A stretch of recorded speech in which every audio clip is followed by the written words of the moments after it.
El arraigo. La culpa es de las películas de Hollywood, al fondo de un salón, por lo general de madera de encino. Advertimos un amplio estrado. Un secretario anuncia el arribo del juez, el cual avanza con su toga negra y provoca que todos los presentes se levanten. En los días posteriores presenciamos un encarnizado duelo verbal. Defensor y fiscal intercambian feroces argumentos. Llaman a comparecer a sus testigos, admiten o descalifican pruebas, despliegan su arsenal retórico y convocan al estrado a acusadores y acusados. Días después viene la deliberación de los jurados y a la postre la sentencia. En el México de 2006, los ministerios públicos y los jueces usan trajes y corbatas anodinos.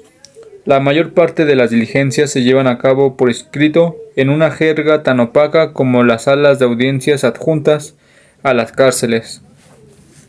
Los acusados de delitos graves permanecen tras las rejas y no existen los jurados. Los mismos jueces absuelven o condenan al tiempo que imponen las penas. No son estas, sin embargo, las principales diferencias entre el sistema anglosajón o la mayor parte de los sistemas jurídicos del mundo y el mexicano. Mientras en el primero, la presunción de inocencia es un principio básico y el fiscal ha de probar la responsabilidad del inculpado, entre nosotros se presume su culpabilidad y es el acusado quien se ve obligado a demostrar su inocencia. En 2008, una reforma a la Constitución transformó este modelo inquisitivo en uno acusatorio, introduciendo los juicios orales, los jurados populares y la presunción de inocencia. Las resistencias para aplicarlo han sido, desde entonces, incontables. Los mexicanos somos juzgados hoy con este modelo patizambo. No aparecerán aquí, pues, las secuencias que solemos asociar con las películas de juicios, como el de cientos de acusados en México antes de la Reforma. El proceso de Israel y Florence no se parece en nada al descrito para matar a un ruiseñor o 12 hombres en pugna.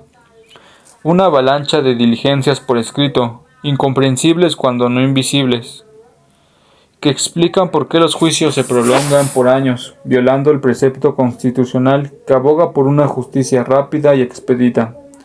No me queda entonces sino formularte una atenta solicitud. Paciencia, lector.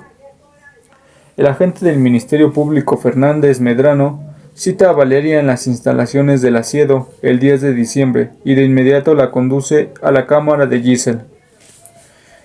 Otro de esos lugares que hemos visto 1000 veces en las películas, con una diferencia, otra vez muy mexicana, que ya hemos contestado.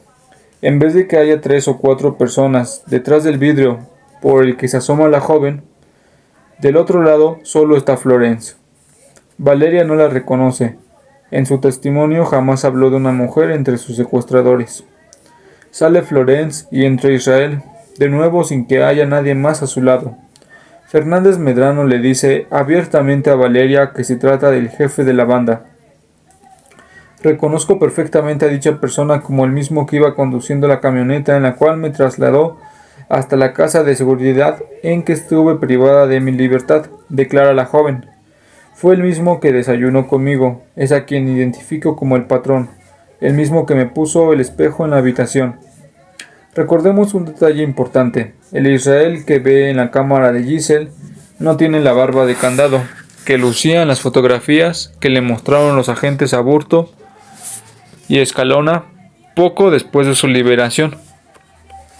Podemos saber si Valeria identifica a Israel porque lo recuerda o porque la policía y el Ministerio Público le insisten que es la persona que debe recordar.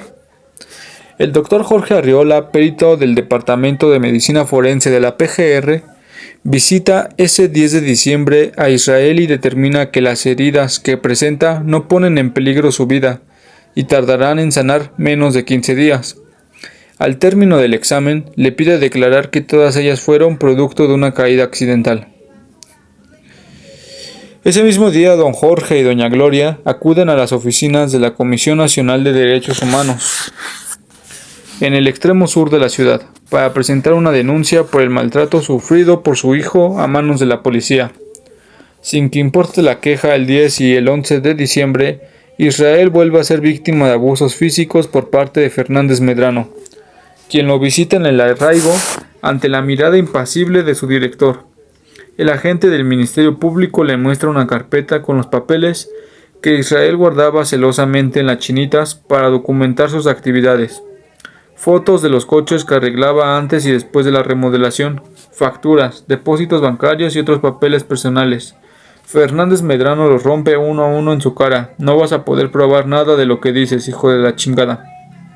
Se burla y lo abofetea.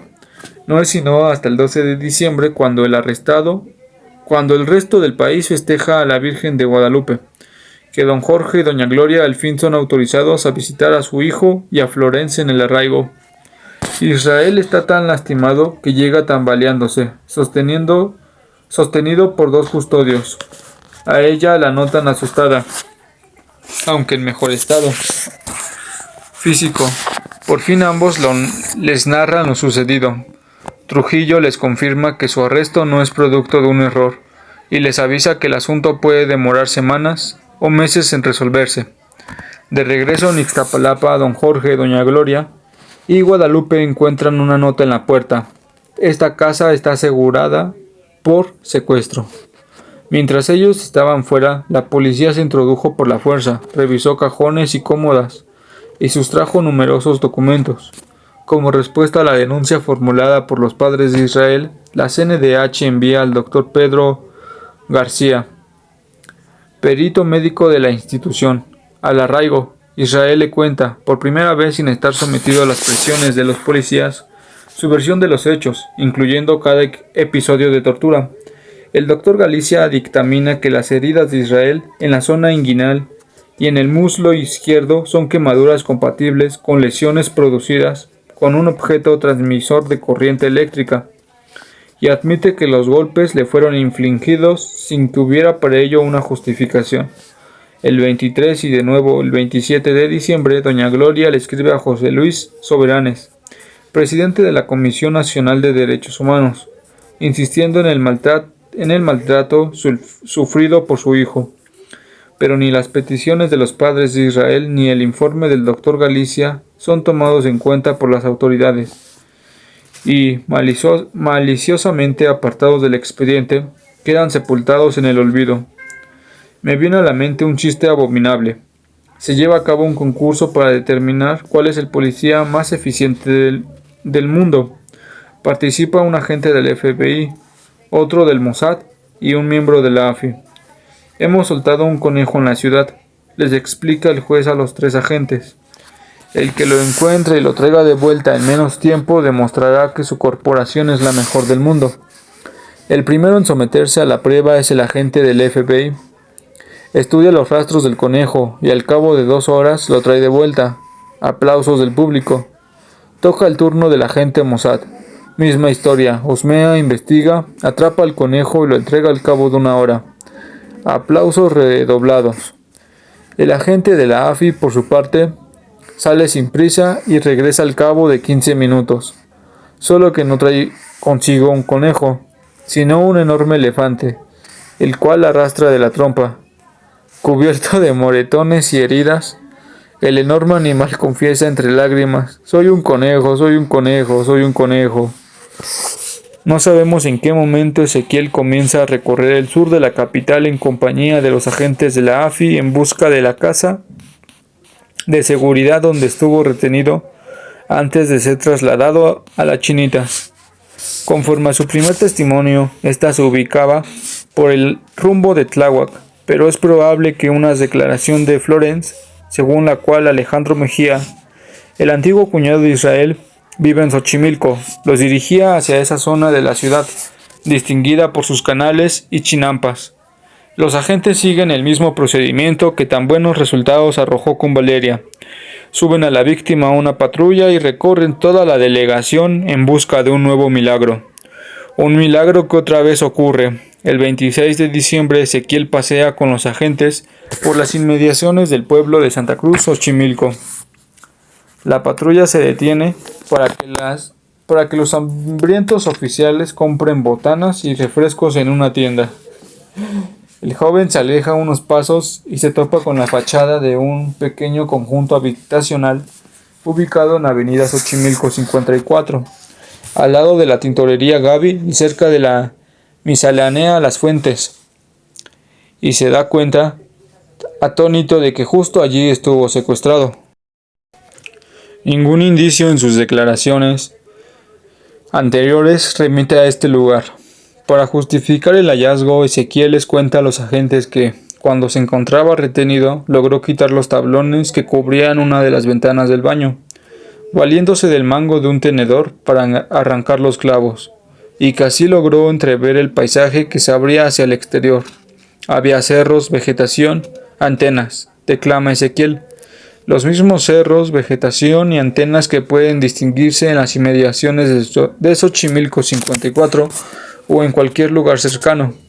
Por la tarde, Fernández Medrano se apresura a solicitar al juez una orden de cateo para permitir el ingreso de la policía en los siguientes domicilios: Cerrada Miguel de la Madrid, Manzana 107, Lote 1, Colonia Lomas de Zaragoza; Zempoala 534, Colonia Bertiz Navarte; Moctezuma 257, Colonia San Miguel; y sí, Avenida Xochimilco 54. La policía determina que la primera dirección es propiedad de doña Gloria, la madre de Israel, quien vive allí en compañía de su esposo y su hija Guadalupe. La casa, ubicada en Zempoala 534, rentada por la familia de la ex esposa de Israel, es dejada de lado y no hay constancia de que se lleve a cabo ninguna diligencia en este lugar. Las investigaciones se concentran entonces en las dos últimas direcciones, es decir, la casa de los hermanos Rueda Cacho y el domicilio que Ezequiel acaba de reconocer. El 28 de diciembre, Fernández Medrano encabeza el cateo de Xochimilco 54. Se trata de un pequeño conjunto habitacional formado por dos viviendas, una delante y otra trasera, unidas por un patio central. Al llamar la puerta, la abre una joven, Brisa Rábago, quien afirma ser solo una inquilina. Consultada por la policía, la propietaria permite el ingreso de los agentes tanto de la casa de esta como a la del inquilino que ocupa la vivienda trasera, quien resulta no ser otro que Alejandro Mejía, durante años pareja de Guadalupe, la hermana de Israel, con quien sigue manteniendo una estrecha amistad. En el cateo de esta segunda casa, Fernández Medrano certifica el hallazgo de un sinfín de pruebas contra Israel dejadas allí al garete, entre ellas numerosos documentos oficiales y personales, registros de cuentas bancarias y fotografías y anotaciones como esta: Pago Isra 13,000, Salomón 4,500, Sergio 2,000. A menos que nos hallemos frente a la banda de secuestradores más descuidada de la historia, uno tiende a pensar que todas estas pruebas han sido sembradas por los mismos agentes que aseguran haberlas descubierto. Por la tarde, Brisa se presenta en Lanciero para rendir su declaración ministerial. Afirma nunca haberse percatado de las actividades de su vecino y asegura que en el patio de la casa solían estacionarse varios coches, entre ellos un Nissan Sentra plateado, un Pointer blanco, una Van Express color gris oscuro y un Volvo S40 color gris plata, conducido por una persona joven del sexo masculino de unos 35 años, cabello corto y negro, justo las descripciones de Israel. De la camioneta usada para el secuestro de Ezequiel y del automóvil empleado para secuestrar a Valeria. Para curarse en salud, Brisa añade: nunca me percaté si mi vecino tenía gente secuestrada dentro de su casa, ya que nunca escuché ruido extraño alguno. Entre las fotografías que le muestra la policía, Brisa solo reconoce a Mejía, así como el Volvo gris plata y la camioneta Van Express, mas no a Israel. Ese mismo día, un primo de los hermanos Rueda Cacho, Joaquín Rueda Carrillo, se presenta en Lanciero para aclarar la posición de la familia respecto al domicilio ubicado en Moctezuma 257. Afirma que dentro del terreno hay dos casas construidas. En una de ellas vivo en compañía de mis padres, mi hermano y una tía. Y en la otra casa mi tío Marco Antonio vive con sus 3 hijos, Marco Antonio, José Fernando y Luz María. Sé que es abogado y se dedica a litigar. Mis 3 primos son estudiantes. Marco estudia en la Universidad del Valle de México y mi prima no sé en qué universidad estudia. Tengo poco relación con ellos. Fernández Medrano acompaña a Valeria, Ezequiel, Cristina y Cristian a Xochimilco 54, 2 días después de cumplida la orden de cateo. Imaginémoslos mientras deambulan por el edificio, guiados por el Ministerio Público y los agentes de la AFI. Primero revisan la parte de baja y luego ascienden al segundo piso. Valeria reconoce el baño y numerosos objetos desperdigados en el interior de la propiedad. Una colcha de doble vista azul con gris, un vaso de plástico azul, los platos y los cubiertos de mango verde que usó, y un recipiente de plástico color naranja donde le daban de beber. Cristina y Cristian también reconocen la casa, lo mismo que Ezequiel, el cual como los demás identifica numerosos objetos, entre ellos los mismos cubiertos con empuñaduras verdes que reconoció Valeria. Incluso afirma que en una ocasión hizo una marca con lápiz en la pared, y se la señala vehementemente al Ministerio Público, pero realmente podemos pensar que Israel y Alejandro Mejía pertenecen a un grupo de secuestradores tan chapucero como para dejar todos estos objetos cuando este último ya sabía que su cómplice había sido detenido por la policía. Y dejó aquí otro motivo de extrañeza. Si Mejía era el cómplice de Israel, ¿por qué jamás se le ocurrió a la policía mostrarle una fotografía suya a Valeria, a Cristina, a Cristian o a Ezequiel? ¿Y por qué nunca se le identifica como miembro de la banda del Zodiaco? Con su locuacidad característica, Ezequiel se presenta de nuevo en las instalaciones de la AFI el 19 de enero y le confiesa a Fernández Medrano que acaba de acordarse de otro episodio relevante para la investigación. El 1 de octubre le organizó un baby shower a su esposa Karen y a la fiesta acudieron 2 sujetos que él no conocía y que no dejaron de hacer preguntas sobre sus propiedades. A uno de ellos lo apodaban el norteño y otro se hacía llamar Jaime. Según Ezequiel, en un video de la reunión, aparecen ambos y de pronto no tienen dudas de que el norteño es uno de sus secuestradores. Ni más ni menos, quien en una ocasión lo llevó al baño. El joven aclara que logró reconocerlo a pesar de que usaba pasamontañas, porque había mucha luz y sus rasgos se filtraban bajo la tela. La policía no le presta demasiada atención, pues nunca se aboca a buscar estos nuevos sospechosos. A principios del 2006, el abogado de Sebastián al fin llega a un acuerdo para terminar con la disputa que lo ha enfrentado con Eduardo Margolis. Este le pagará $20,000 de contado y $5,000 por mes hasta completar el monto derivado de los beneficios de Radiancy que se le deben. Resulta imposible no imaginar que Sebastián sospecha que su antiguo socio está detrás de la detención de su hermana y de su amigo. Poco después crea un sitio de internet dedicado a la defensa de Florence y busca a un antiguo compañero de liceo, Oliver Flamand, quien a su vez lo pone en contacto con Gilles Jacquier, de France 3, y Laurent Delhomme, de la cadena televisiva TF1, los primeros periodistas franceses que se interesarán por el caso. Esos son los días en que Julie García ha empezado a preparar su reportaje para Punto de Partida, y temiendo el escándalo que está a punto de producirse, la PGR permite que Cristina, Cristian y Ezequiel le concedan una entrevista a TF1, con un detalle peculiar. Para protegerlos de las amenazas que en teoría se ciernen sobre ellos, la PGR exige a la cadena señalar que la conversación se lleva a cabo en San Diego, aunque se graba en la Ciudad de México. En la pantalla, Cristina aparece al lado de su hijo, de su esposo Raúl, de Ezequiel y de un hombre que no alcanza a distinguirse bien y que, según la periodista belga Emmanuel Lestels, podría ser Enrique Lizalde Menchaca, todos reunidos en torno a una mesa cuadrangular. La escenografía incluye, al fondo, una conspicua bandera mexicana. Yo estuve secuestrada 52 días junto con mi hijo menor de 11 años, le cuenta Cristina a los periodistas franceses. Cristian a su lado se muestra risueño. Nunca supe quiénes eran los secuestradores porque no les vi la cara.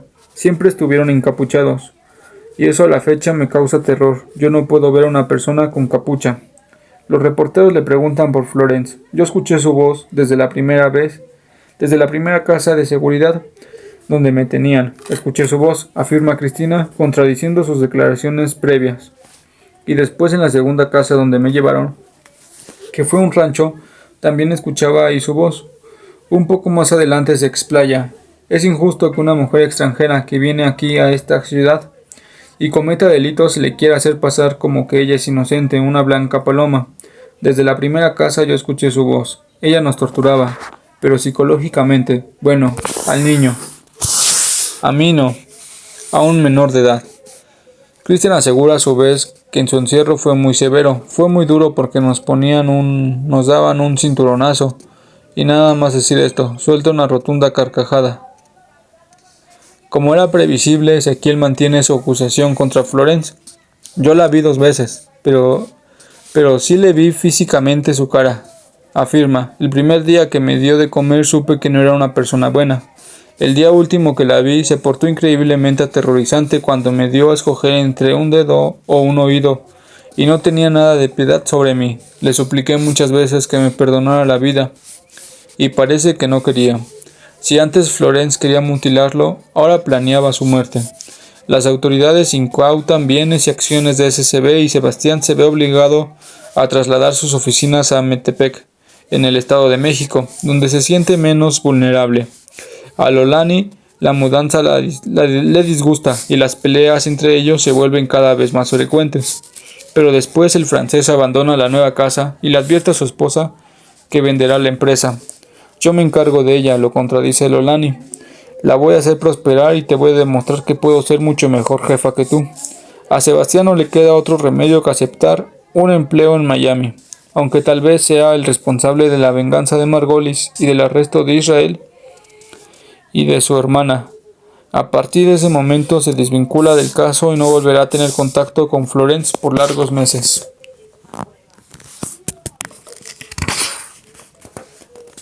7. Sonría, señor secuestrador. Los exclusivos hermanos Rueda Cacho, así como su primo Edgar Rueda, son los mayores fantasmas en el caso del Zodíaco, y a la vez los elefantes en medio de la estancia. Se les menciona desde el inicio de las pesquisas, pero jamás testifican en el proceso, manteniéndose misteriosa e inexplicablemente al margen. Aunque numerosos testigos los involucran, la policía nunca los encuentra porque en realidad nunca los busca. El nombre de José Fernando reaparece cuando a principios de enero de 2006 Andrés Figueroa acude al Ministerio Público para relacionarlo con el secuestro y homicidio de su hermano Ignacio. En su declaración, Andrés afirma que José Fernando Rueda Cacho fue compañero suyo en el colegio angloamericano, que era mal estudiante y compraba las calificaciones. Cuando ambos salieron de la preparatoria empezó a salir de fiesta juntos. José Fernando lo invitaba a peleas de gallos y a cantinas con un primo suyo. En esos tiempos sucedió el secuestro de mi hermano Ignacio, a quien finalmente mataron. Pero de esto yo nunca comenté nada por instrucciones de los asesores de la AFI, añade Andrés. José Fernando le llamó para solidarizarse con él cuando se suponía que nadie sabía del crimen. Aún así, Andrés continuó frecuentándolo, en teoría por recomendación de los agentes de la AFI que lo asesoraban en el secuestro de su hermano. Para festejar los cumpleaños de ambos, se reunieron en una gallera en noviembre de 2005. Hay un Volvo blanco estacionado junto con otros 4 o 5 coches más, los cuales decía a Fernando que le recogían a la gente que no les pagaba lo que ellos prestaban con interés, asegura Andrés. Así sucedió la fiesta, a la cual también acudieron miembros de la AFI, a quienes metí como mis amigos. Una supuesta operación encubierta del todo inverosímil que no provocó resultado alguno.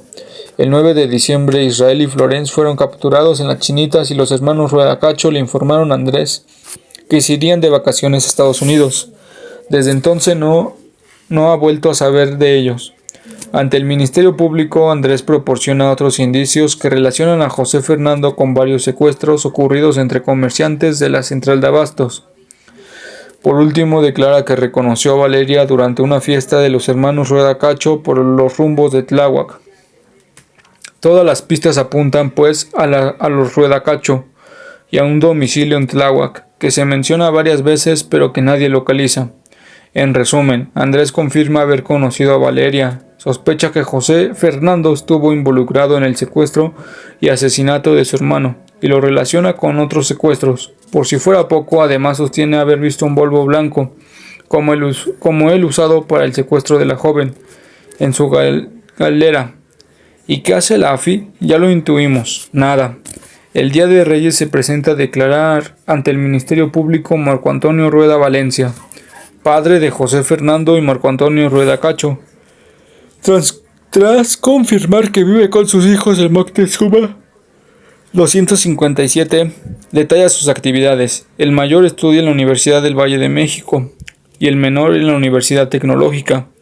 Rueda Valencia afirma asimismo que su hijo menor presta dinero a rédito y confirma que uno de sus clientes era uno de sus compañeros de la preparatoria, Andrés Figueroa.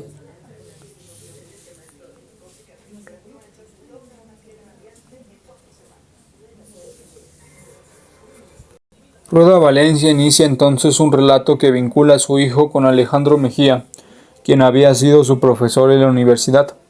En noviembre de 2005, José Fernando le contó que éste necesitaba 108,000 pesos y el 22 de ese mes llevó a Mejía a su casa para prestárselo.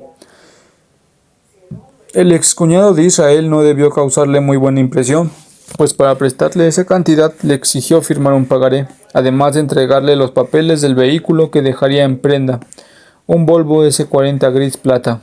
Por la mañana, Rueda Valencia se dio cuenta de que el Volvo había dejado una mancha de aceite en el suelo de su casa, y le pidió a su hijo que lo encerrase en un terreno contiguo, también de su propiedad. Como José Fernando no hizo caso, él mismo se encargó de depositarlo allí. El 22 de diciembre de 2005 se venció el plazo para pagar el interés por el dinero que le prestó a Mejía, pero la familia ya había programado unas vacaciones a partir del 23 de diciembre y todos salieron rumbo a Guadalajara sin preocuparse por cobrarlo. Desde entonces no ha vuelto a saber del profesor. A final de su declaración, Rueda Valencia se compromete a presentar a sus hijos ante la autoridad a su regreso de sus vacaciones, pero ni José Fernando ni Marco Antonio se presentan a declarar. Señalo un punto importante en esta confusa historia. Si en efecto el Volvo color plata o blanco que Mejía entregó en prenda a José Fernando Rueda Cacho estuvo estacionado en una propiedad de su padre desde el 22 de noviembre, es imposible que los agentes Escalona y Aburto hubiesen podido fotografiarlo al lado de Israel a principios de diciembre. Como sabemos, el domingo 5 de febrero, el programa Punto de Partida, Florence, asegura haber sido detenida el 8 de diciembre y García Luna declara la transmisión televisiva del día 9 fue producto de una recreación a solicitud de los medios. En la conmoción generada por estas revelaciones, Shlomo Segal, el comerciante judío secuestrado en 2003, es conducido por Fernández Medrano a la casa de Avenida Xochimilco 54, un mes después de que el inmueble haya sido cateado por la policía y 2 años después de haber sido liberado. El empresario encuentra allí varios objetos de su propiedad, entre ellos un CD de un cantante israelí, en cuyo interior se halla el disco de otro músico, prueba inconfundible de que le pertenece. El insólito hallazgo le permite relacionar la casa de Xochimilco 54 con el lugar donde estuvo retenido en 2003. De nueva cuenta tendríamos que suponer que en vez de una peligrosa banda de secuestradores, los zodiacos son criminales amateurs, capaces de almacenar toda clase de pruebas en su contra por 2 años. Para colmo, en su declaración anterior, Solmo había asegurado que su encierro había sido en las Chinitas, y no en otra parte. Es claro que no sabe dónde estuvo retenido.